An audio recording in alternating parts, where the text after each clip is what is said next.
Hello everyone, कैसे हैं आप सभी लोग। आशा है कि आप लोग बहुत बहुत अच्छे होंगे। आइए प्यारे दोस्तों, आज के इस वैल्यूबल से सेशन की करते हैं शुरुआत। आज है 15 दिसंबर और 15 दिसंबर साल 2024 के हरियाणा करंट अफेयर। इस पर्टिकुलर वीडियो में हम लोग पढ़ने वाले हैं बहुत ही अच्छे और बहुत ही वैल्यूबल से करंट अफेयर।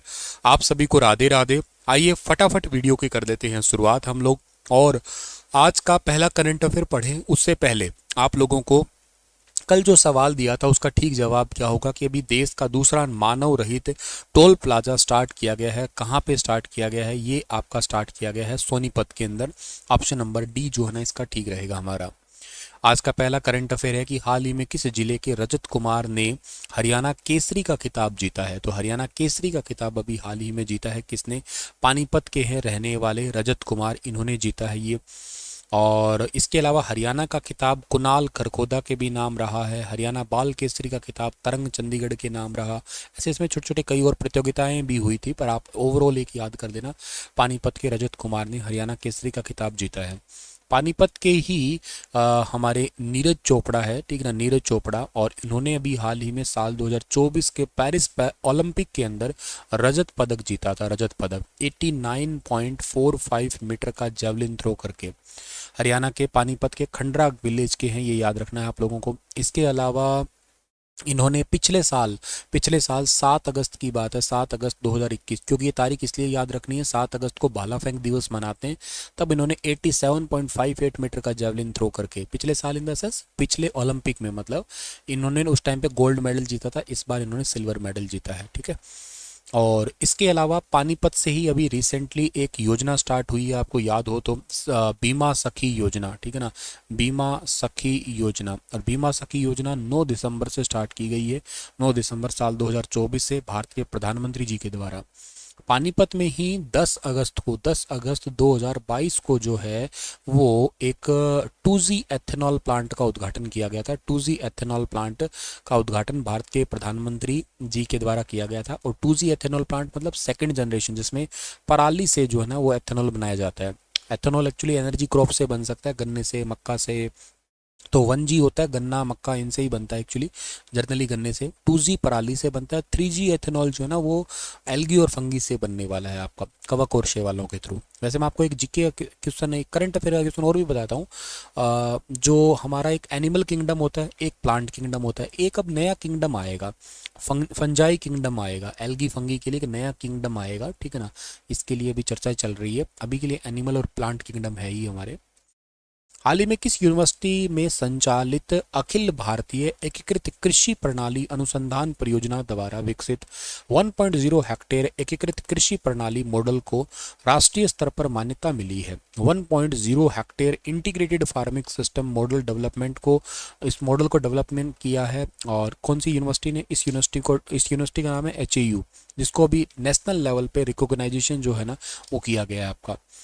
और इस मॉडल को विकसित करने में doctor SK Yadav, doctor R के नैनवाल, डॉक्टर पवन कुमार, इसके अलावा जो है ना RS Dadarwal, doctor RD Jat, और इसके अलावा डॉक्टर कविता, इन्होंने अहम भूमिका निभाई है। और इस मॉडल के तहत किसान एक साथ अलग अलग फसलें, सब्जी, फल, पशुपालन, केंचुआ खाद उत्पादन, मशरूम, बायोगैस, ये सब एक हेक्टेयर में कर सकते हैं। एक हेक्टेयर में 2.5 एकड़ होते हैं, वैसे बताता हूँ। और ये मॉडल खास तौर पर छोटे और सीमांत किसानों के लिए, मतलब एक थोड़ी सी ज़मीन के अंदर जो है वो सारी प्रकार की खेती कर ले, उसी को एक्चुअली एक मल्टी मॉडल कहा करते हो आप लोग। इस मॉडल में देश की बढ़ती आबादी के भोजन और सुरक्षित भविष्य को ध्यान में रखते हुए किया गया है, जिसमें अनाज भी उगा ले, सब्जी भी, दाल भी, फल भी, दूध के लिए मतलब गाय भैंस का जो गोबर खाद है उसका प्रयोग भी करके एनिमल हस्बेंड्री भी कर ले, और बाकी अन्य कृषि भी एक साथ में कर सकते हैं वो। तो ये मॉडल पर्यावरण के अनुकूल भी होगा, न केवल किसान के लिए, बल्कि जो है ना हर प्रकार के छोटे किसान और बड़े किसान सब के लिए ही है। और पूरे साल जो है इसे आय होती रहेगी। और खेत की जो एक्चुअली फर्टिलिटी है ना वो भी बड़ी खास रहेगी इसमें, क्योंकि फसलें बदल बदल के बोई जा सकती है। इवन HAU की स्थापना कब हुई थी?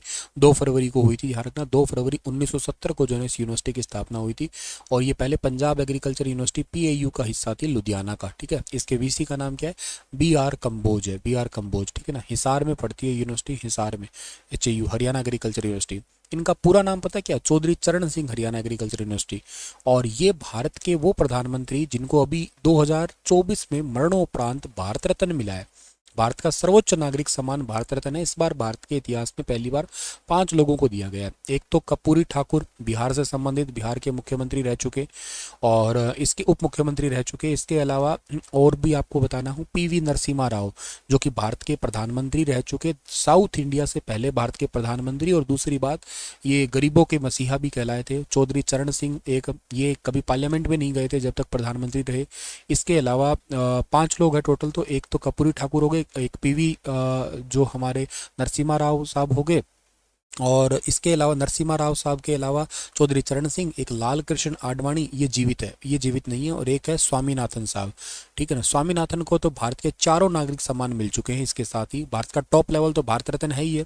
भारत रत्न के साथ साथ और कौन सा है? दूसरा पद्म विभूषण होता है, फिर पद्म भूषण होता है, फिर पद्म श्री आता है। तो इनको ये 3 तो पहले ही मिल चुके थे, मतलब ये 3 पहले मिल चुके थे। भारत रत्न अब मरणोपरांत मिला है। भारत में हरित क्रांति के जनक माने जाते हैं। 1966, 67, 68 का जो टाइम था ना, वो हरित क्रांति, और हरियाणा पंजाब के क्षेत्र में ही जो है ना इसको ये ग्रो करवाया था। उन्नत किस्म के बीज, उन्नत किस्म की एक्चुअली खाद, फर्टिलाइजेशन वगैरह। हालांकि उस टाइम का बेनिफिट बहुत हुआ, लेकिन आज के टाइम पे नेचुरल फार्मिंग की तरफ मतलब वापस ध्यान दिलाना चाहते हैं, क्योंकि इससे बीमारियां बहुत बढ़ गई है। और वो जहर, पेस्टिसाइड का जहर जो है ना हमारी बॉडी में आता है, तो उसकी वजह से डायरेक्टली कैंसर जैसी बीमारियां उत्पन्न होती है। हरियाणा का इकलौता ब्लेड रनर दिलबाग हरियाणा के किस जिले का रहने वाला है? दिलबाग रहने वाला है हरियाणा के हिसार जिले का। हिसार जिले का एक गांव है कालवास, ठीक है ना, कालवास गांव का रहने वाला है।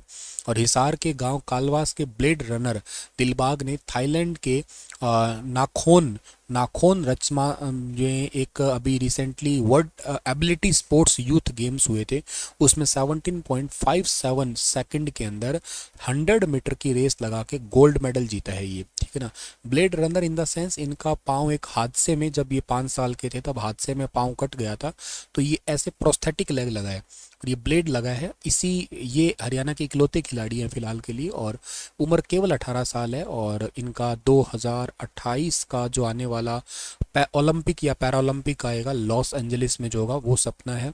बहुत बहुत शुभकामनाएं। और इसके अलावा जो है ना थाईलैंड के हिसार के कालवास गांव के, ठीक है। इसके अलावा एक बात और याद रखनी है आप लोगों को कि जो हमारा ये थाईलैंड है, थाईलैंड की राजधानी बैंकॉक है, और थाईलैंड की करेंसी थाई बात है। हिसार के अंदर 4 गेट प्रसिद्ध है। 4 गेट कौन कौन से प्रसिद्ध है? एक सेकंड, खाली जगह कहाँ पे है हमारे पास में? हाँ, हम यहाँ लिख सकते हैं। हाँ, एक तो गेट है कौन सा? दिल्ली गेट है, दिल्ली गेट है। एक मोरी गेट है, और एक तलाकी गेट है, और एक नागुरी गेट है।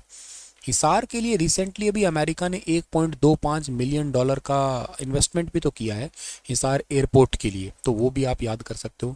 हिसार की जिंदल स्टेनलेस स्टील कंपनी है, उसका जो स्टील है ना वो एक तो जाएगा वंदे भारत के अंदर, वंदे भारत के स्लीपर कोच बनेंगे, और एक डीआरडीओ में भी इस्तेमाल होगा। डीआरडीओ, इसके लिए भी एमओयू हो चुका है, डिफेंस रिसर्च डेवलपमेंट ऑर्गेनाइजेशन। और वंदे भारत ट्रेन, ठीक है। वंदे भारत ट्रेन सबसे पहले भारत में कब चली थी? ये चली थी सबसे पहले 15 फरवरी 2019 को चली थी, और दिल्ली से वाराणसी के बीच में चली थी। इसका नाम पहले ट्रेन 18 था, 2018 में बनी थी ना ये, इसके कारण बाद में इसका नाम वंदे भारत हो गया था। और इसके अलावा याद रखना, हिसार की अभी रिसेंटली विधायक कौन बनी है? हिसार की विधायक बनी है सावित्री जिंदल, जो कि भारत की सबसे अमीर महिला भी है। इनका बेटा है नवीन जिंदल। नवीन जिंदल कुरुक्षेत्र से लोकसभा सांसद बने हैं अभी हाल ही में। ये हालांकि निर्दलीय चुनाव जीता था इन्होंने, मतलब इंडिपेंडेंट थी, लेकिन उन्होंने बीजेपी को समर्थन दे दिया। ये बीजेपी के ही एमपी है, मेंबर ऑफ पार्लियामेंट है, ठीक है। चलो, हिसार की रिजर्व सीट कौन सी है? हिसार की रिजर्व सीट जो ना उकलाना है। जोग्राफिकल कंडीशन हिसार की ऐसी है कि सर्दियों में सबसे ज़्यादा सर्दी पड़ती है और गर्मियों में सबसे ज़्यादा गर्मी पड़ती है, ठीक है ना। वर्तमान में भी सबसे ज़्यादा जो है ना सर्दी यहाँ पे है पूरे हरियाणा के अंदर। येलो अलर्ट भी जारी किया गया वैसे अभी हाल ही में, और सुबह शाम की ठंड जैसे कह सकते हो आप। हाल ही में दोनों हाथ छोड़ के एक टायर पर 40 की स्पीड से बाइक चलाकर किस जिले के एक फौजी ने वर्ल्ड रिकॉर्ड बनाया है? तो ये रोहतक के फौजी हैं जिन्होंने वर्ल्ड रिकॉर्ड बनाया है। 40 की स्पीड पे दोनों हाथ छोड़ के जो है ना ये एक वर्ल्ड रिकॉर्ड बनाया है। और 40 की स्पीड पे बाइक चला के रिकॉर्ड तो बनाया। हरियाणा के रोहतक जिले के गांव जिंदरान गांव के रहने वाले हैं। मनीष इनका नाम है। 13 साल पहले आर्मी में भर्ती हुए थे मनीष राठी। अब हवलदार के पद पर बेंगलुरु में तैनात है। 32 साल के मनीष ने बताया कि यह रिकॉर्ड बनाने के लिए 2022 में इन्होंने कोशिश करना स्टार्ट किया था। पिछले 6 महीने से लगातार रोजाना 3-4 घंटे की प्रैक्टिस करते हैं ये। अब इन्होंने वर्ल्ड रिकॉर्ड बनाया है। और गिनीज वर्ल्ड रिकॉर्ड जो है ना, इन्होंने हैंड्स फ्री व्हील का रिकॉर्ड जो है ना तोड़ा है। पहले 2.349 किलोमीटर तक बाइक चलाई और मनीष फौजी ने जो है ना 2349 मीटर तक बिना हाथ लगाए एक टायर पर बाइक चला के जो है ना वर्ल्ड रिकॉर्ड बनाया है ये गिनीज वर्ल्ड रिकॉर्ड। और इसके अलावा भी पहले प्रदर्शन 1-2 और भी हुए थे। जैसे इन्होंने 2022 में भी एक राइडर थे 580 मीटर तक बिना हाथ लगाए एक टायर पर बाइक चलाने का रिकॉर्ड तोड़ा था इन्होंने। देश का पहला ट्रैफिक इंजीनियरिंग एवं ऑर्गेनाइजेशन डेवलपमेंट सेंटर हरियाणा के किस जिले में स्टार्ट हुआ है? तो ये स्टार्ट हुआ है हरियाणा के गुरुग्राम में स्टार्ट हुआ है ये। देश का पहला ट्रैफिक इंजीनियरिंग और के साथ साथ ऑर्गेनाइजेशन ग्रुप गुरुग्राम में हुआ है। हरियाणा पुलिस के डीजीपी शत्रुजीत कपूर और उनसू किम प्रबंध निदेशक, जो कि actually Hyundai motor India limited के ट्रैफिक टावर्स में पुलिस के ट्रैफिक इंजीनियरिंग सेंटर और ऑर्गेनाइजेशन डेवलपमेंट का उद्घाटन किया है। और जो institute of road traffic education है और ट्रैफिक इंजीनियरिंग सेंटर है, इसमें ऑर्गेनाइजेशन डेवलपमेंट सेंटर में होगा क्या, बेसिकली एजुकेशन मिलने वाली है किस चीज़ की, सड़क पे साधन चलाने की, सड़क इंजीनियरिंग और सड़क जो परिवहन पेशेवर है इनके बीच सड़कों को व्यापक रूप से ठीक ढंग से जो ना संचालित करने, कैसे सड़कें बनाई जाए, बैंकिंग ऑफ रोड क्या है, ये सब चीज़ों का कंसेप्ट जो है ना वो ठीक ढंग से लंबे टाइम तक हमारे रोड है वो ठीक रह सके। बहुत सारी चीज़ें हैं इसके ऊपर, उसका रोड मैनेजमेंट कैसे हो सके, रोड के नियमों को सही तरीके से लोगों को जो है ना वो अनुपालन है वो कैसे करवाया जा सके। तो ऐसे कई सारी चीज़ें इसके अंदर इन्वॉल्व होने वाली है।